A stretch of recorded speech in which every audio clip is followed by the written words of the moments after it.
అందరికీ నమస్కారం. ఓం నమో వెంకటేశాయ నమః. Welcome to our YouTube channel. జగన్నాథుని పూజలో కొన్ని ముఖ్యమైనవి. అనంతకోటి బ్రహ్మాండ నాయకుడిని ఎంత పూజించినా కీర్తించినా తనివి తీరదు. కొలిచే వారి కొంగు బంగారమై కోరిన వరాలను ఇచ్చే కోనేటి రాయుడు, పద్మావతి ప్రియుడు, ప్రసన్నవదనుడు అయిన శ్రీవారికి ఏది ఇష్టమో తెలుసుకుందాము. శ్రీనివాసుడికి ముఖ్యమైన సమయం ఉదయం 3 గంటలు.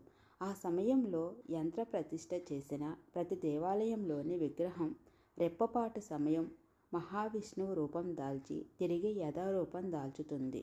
ఆ సెకండ్ సమయంలో స్వామివారిని దర్శించేందుకు ముక్కోటి దేవతలు మునులు వేచి ఉంటారు. ఆ సమయంలో రోజు అష్టాక్షరి మంత్రంతో ధ్యానం చేయడం చాలా విశేష ఫలితం ఇస్తుంది. శ్రవణ నక్షత్రం శ్రీనివాసుని పూజ. శ్రవణ నక్షత్రం రోజు స్వామివారికి ఉదయం 3 గంటలకు తేనె నివేదన చేసి నెలలో ఒక్కరోజు ఆ విధంగా చేస్తే నెలంతా చేసిన ఫలితం దక్కుతుంది. ఉదయం 5:30కి దీపానికి అధిపతి లక్ష్మీదేవి. ఏ ఇంట్లో అయితే ఆ సమయంలో దీపం వెలుగుతూ ఉంటుందో ఆ ఇంట్లోని దీపంలో లక్ష్మీదేవి కొలువై శ్రీనివాసుని ధ్యానిస్తుంది. ఎక్కడ ఆ తల్లి కూర్చొని స్వామిని ధ్యానిస్తుందో ఆ ఇంటిపైన శ్రీనివాసుని దృష్టి పడుతుంది. వెంకటేశ్వర స్వామి ఇష్టమైనది పిండి దీపాలు. బియ్యం పిండిని ప్రమిదగా చేసి అందులో ఆవు నెయ్యి పోసి దీపం వెలిగించాలి. ఇలా చేస్తే దీర్ఘకాలిక రోగాలు తగ్గుతాయి, అప్పులు తీరిపోతాయి, స్త్రీలకు మాంగళ్య దోషం తొలగిపోతుంది, ఇంట్లో గొడవలు తగ్గుతాయి, వ్యాపార వృద్ధి కలుగుతుంది. ఉపాధి లేని వారు ప్రతి శనివారము లేదా మంగళవారము ఇలా పిండితో శ్రీనివాసుడికి దీపం వెలిగించాలి. చింబిలి నివేదిస్తే వారి ఆటంకాలు అన్నీ తొలగిపోతాయి. స్వామికి తులసి అంటే ఇష్టం. ప్రసాదంలో ఖచ్చితంగా తులసి ఆకు పెట్టి నైవేద్యం పెట్టాలి. తులసి దొరకని సమయంలో తులసమ్మను తలుచుకొని నైవేద్యం పెట్టాలి. బియ్యం, నువ్వులు, బెల్లం, ఆవు నెయ్యి కలిపి పొడి చేసి చింబిలి అవుతుంది. అది ప్రతి శనివారం రోజు నివేదించి ప్రసాదం స్వీకరిస్తే శని బాధలు, ఇతి బాధలు తగ్గుతాయి. బెల్ల అన్నం శుక్రవారం రోజు స్వామికి నివేదించాలి. స్వామివారి తీర్థంలో ముఖ్యమైనది తులసి తీర్థం.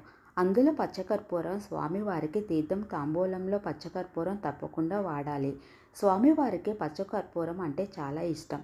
వివాహం, ఉద్యోగం, ఏదైనా కొనడం, అమ్మడం, కోర్టు తగాదాలు ఇలాంటివి కొన్ని సమస్యలు ఉన్నవారు శ్రీ వెంకటేశ్వర స్వామికి శనివారం రోజు ఒక పసుపు బట్టలో 11 రూపాయి నాణాలు ముడుపు కట్టి స్వామి ముందు ఉంచి వారి కోరిక చెప్పుకొని అది నెరవేరినాక ఆ ముడుపుతో పాటు వడ్డీ కలిపి హుండీలో వేయాలి.